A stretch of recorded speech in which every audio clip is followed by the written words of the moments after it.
I don't think anybody has done any swearing yet tonight. Am I right?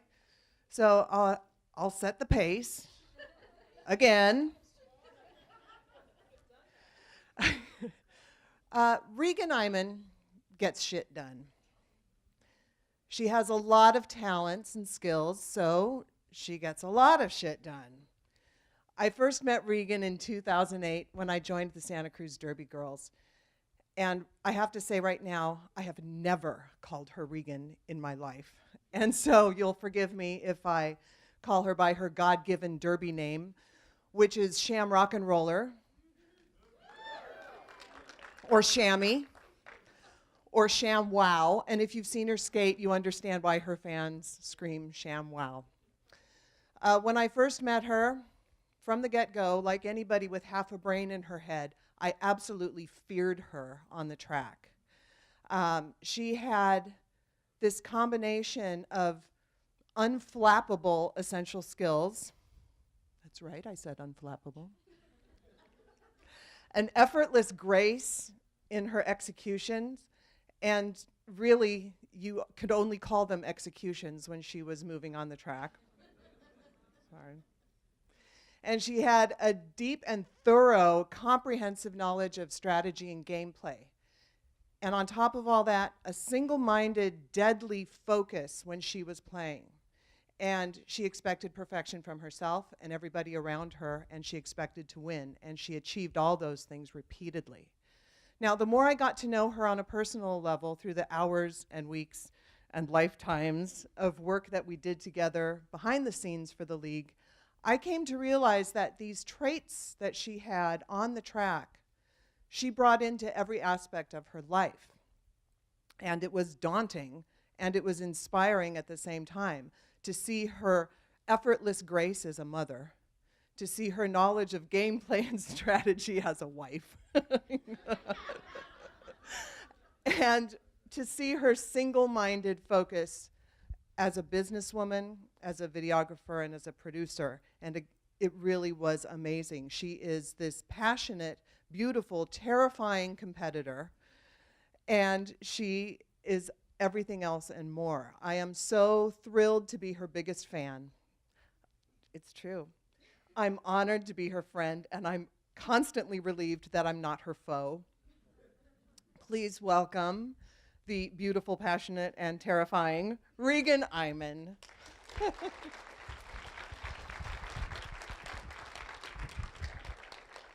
Thanks, Kim, Millie, Mildred Fierce. I think you already made my mascara smear. That was really sweet. I'm going to let you stew on what she just said for 10 seconds while I go up here. We're going to start a little game of telephone from the back of the room to the front. And we'll talk about why we're playing telephone at some point when I get done. So hold on.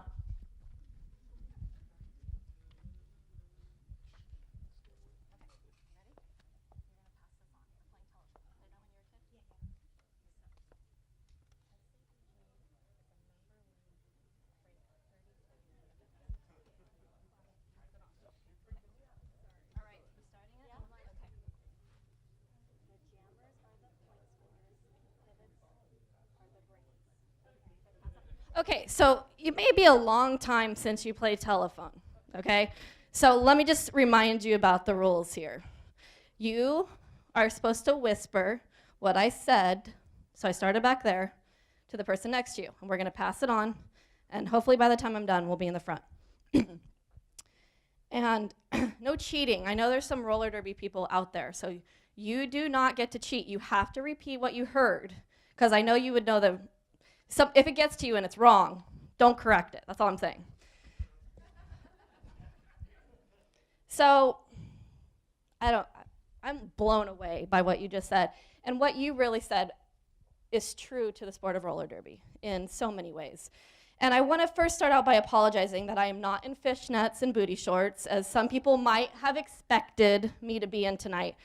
That was the uniform standard when I started in 2007, and it has adapted and changed over the years. I started skating when I was 9 or 10. I did artistic roller skating at the Scotts Valley rink, and artistic roller skating is like ice skating, but on roller skates. So it's 100 times harder to get yourself off the ground, because roller skates are a lot heavier than ice skates, and they don't move as gracefully or easily. But that's where my background started in roller derby. And a lot of you might not know, we were once the Santa Cruz Roller Girls.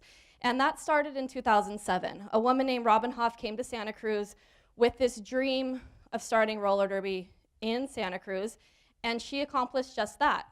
And it was the Santa Cruz Roller Girls LLC.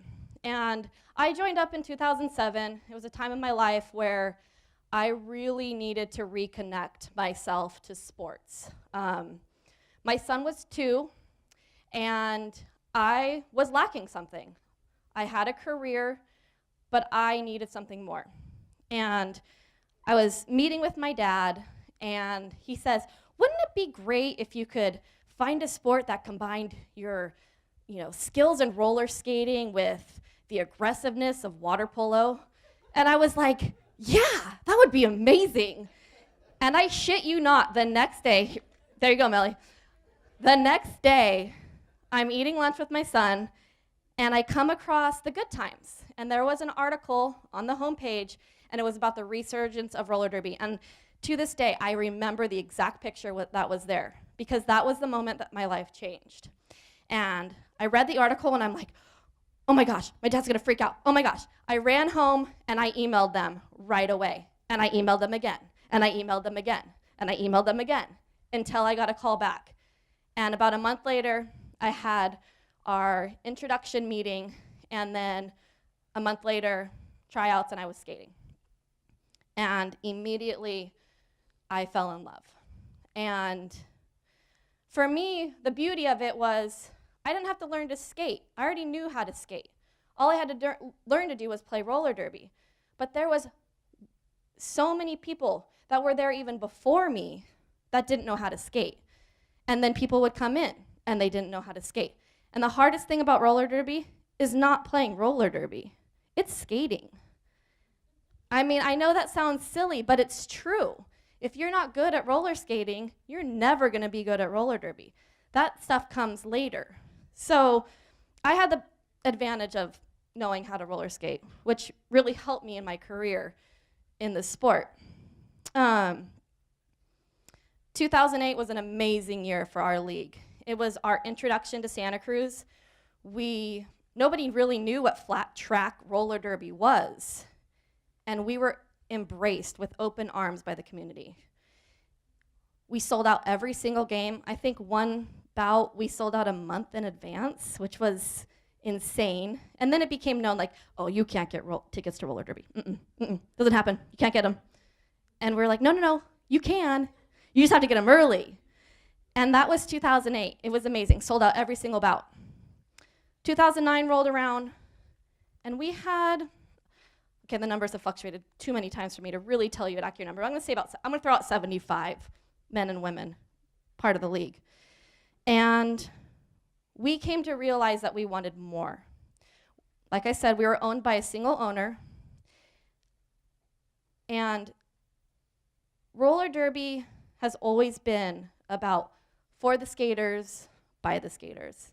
It's not about being owned by a single person, be it one person or a large corporation. It's about being owned by the skaters.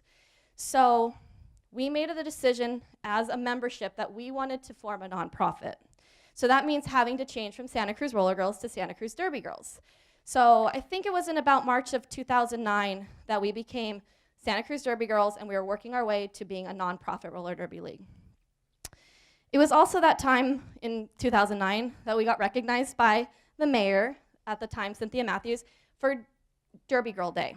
And then I think Millie decided that it was going to be Derby Girl Month, so then it just kind of changed. And then we just celebrated every June as Derby Girl Month.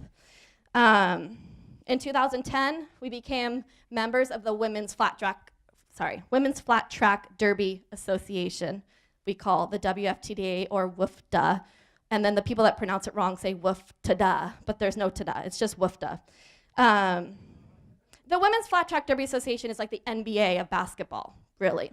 So we are a league, a part of a greater league of roller derby leagues across the entire world. Roller derby is the fastest growing women's sport in the world. Everywhere you think of a place, it probably has roller derby. We're talking every continent, okay, maybe not Antarctica, but almost every continent has roller derby. And then 2011, 2012 came around, and these were really our work years. It was get down to business, get to know, get that information out. Who is Santa Cruz Derby Girls to the rest of the world? That was our goal in those years. And that's really where you saw that transition of, we're no longer, okay, there was booty shorts in the video, I will admit, but we only do that every once in a while for fun. But typically what you see is that change in the uniform. They became more professional, more sports-like. You saw people wearing like running pants as opposed to booty shorts and fishnets. You saw leagues changing to their real names. I mean, I can't even tell you how many times people say, roller derby is not a sport. You don't go by your real name, it's not a sport. And it's like, no, I mean, we are still celebrating that fun of what once was roller derby. It's real. We are real athletes. We are real sports women. We really play that sport. Those hits you see on the screen, they're not fake. We're not staging them. Yes, it was once like that, but it's no longer that. But we still celebrate what was roller derby. And that's skating by fun names that might, in my case, my parents can attest to this, took me probably an entire week in a car to figure out. And they were like, ugh, could you just decide already? And it takes you time because you want to find that perfect name. But now today, I realize that who I am on the track is not really any different than who I am in person. People used to say, oh, my derby name was my alter ego. Well, that's not true. My derby name is still me. I just go by that name. So that, I kind of digress there.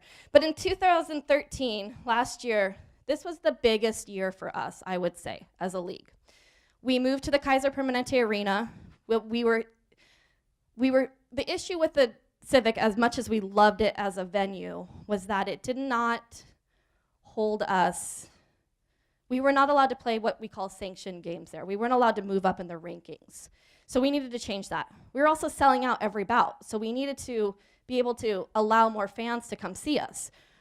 Well, the problem is I go back to that whole thing where people are saying, oh, you're selling out every bout. It's like, yeah, but you can buy tickets now. So you can buy tickets now, if you are wondering.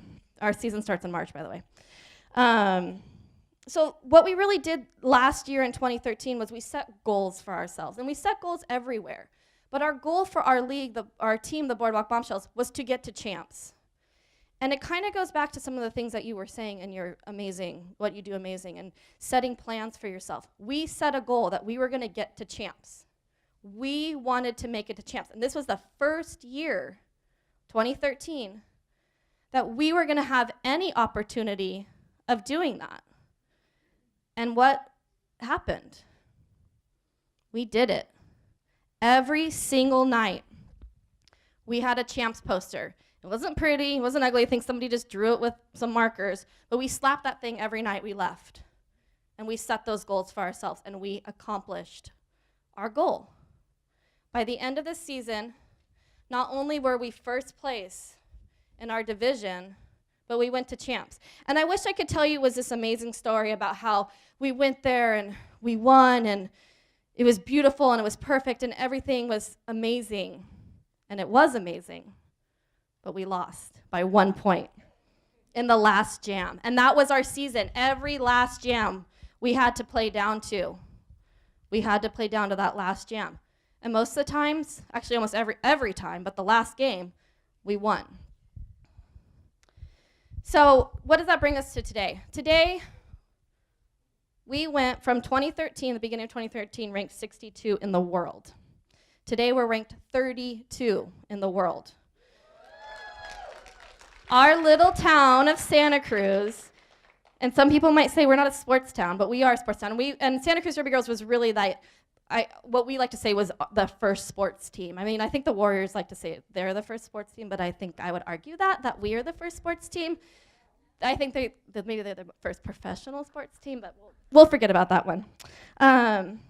is that Santa Cruz really was a sports town, and they really embraced us. And without that embracement of the fans, the community, we would not have gotten to where we are today. And what does that have to do with being, you talk about Event Santa Cruz and being an entrepreneur, and what does that really mean? Well, for all of us to have come together, we were all individually entrepreneurs in this business. We all brought our own skills. We all brought our own careers, our family backgrounds, our connections to the community to create what we are today. And without that, without the sponsors buying in, without the fans buying in, the donors buying in, we wouldn't really be where we are. And that talks about the community support.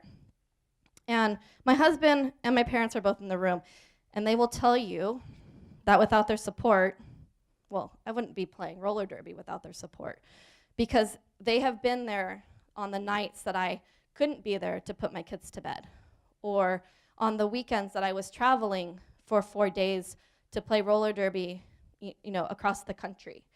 And that speaks to that community.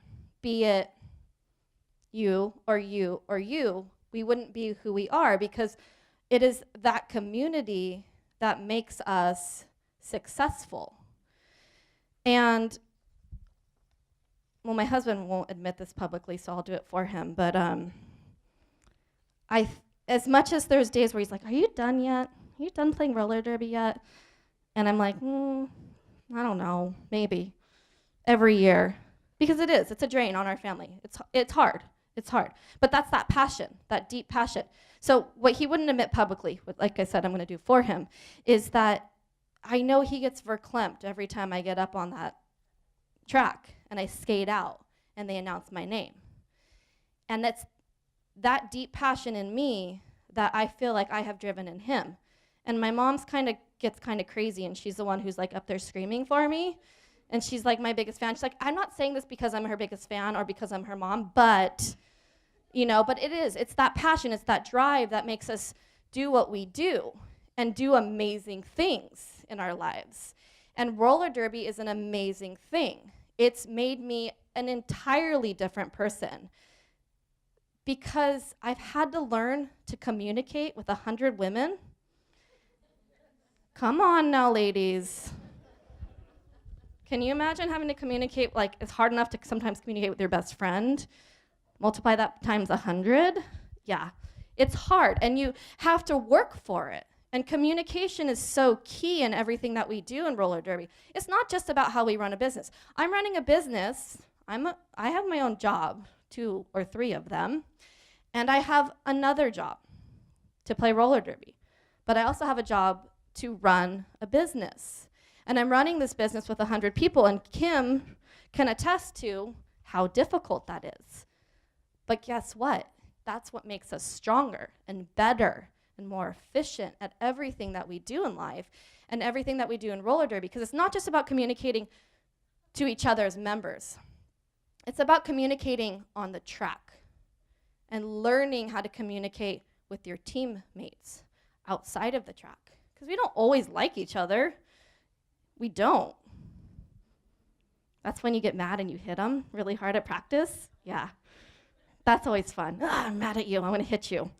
And that's when you get to take your aggression out, so that's a beautiful thing. I'm not lying sometimes. It does feel good sometimes. So that communication is very important, and so is setting goals. And I really think that what I have learned about myself in roller derby is nothing that I would have been able to learn if I hadn't done it. I can flat out say that today I am an entirely different person than I was in 2007 when I started.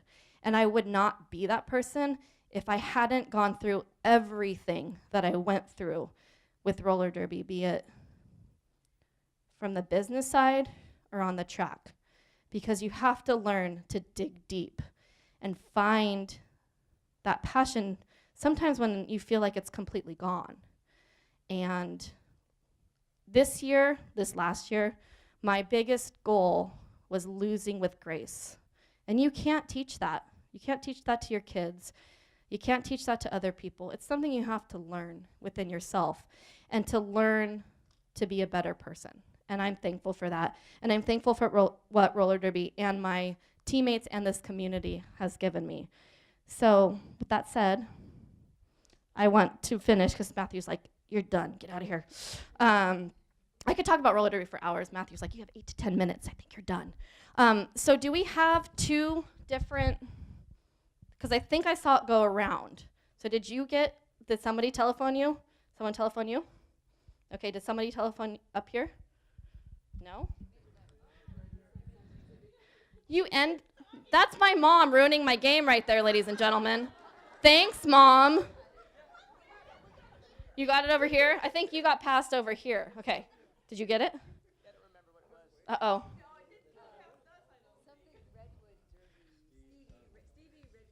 Uh-oh. Stevie Redwood Derby. I believe you got over here, and that was SCDG is a member ranked 32 in the WFTDA. So Stevie Redwood Derby, something of that sort, came over here. What did we hear over here last? Anybody remember? Jammers are the square pegs of roller derby. Okay, wrong. That one started out as the jammers are the pivot. Sorry, I'm even wrong. The jammers are the point scorers and the pivots are the brains. So I'm sorry. You guys totally failed my test. But point made is that communication is super important. And I know you guys were just so enthralled with everything I had to say. It was like, ugh, forgot. But anyways, communication, so key in everything you do in life, from roller derby to relationships to work and being an entrepreneur. And that's how I wrap up for you. So.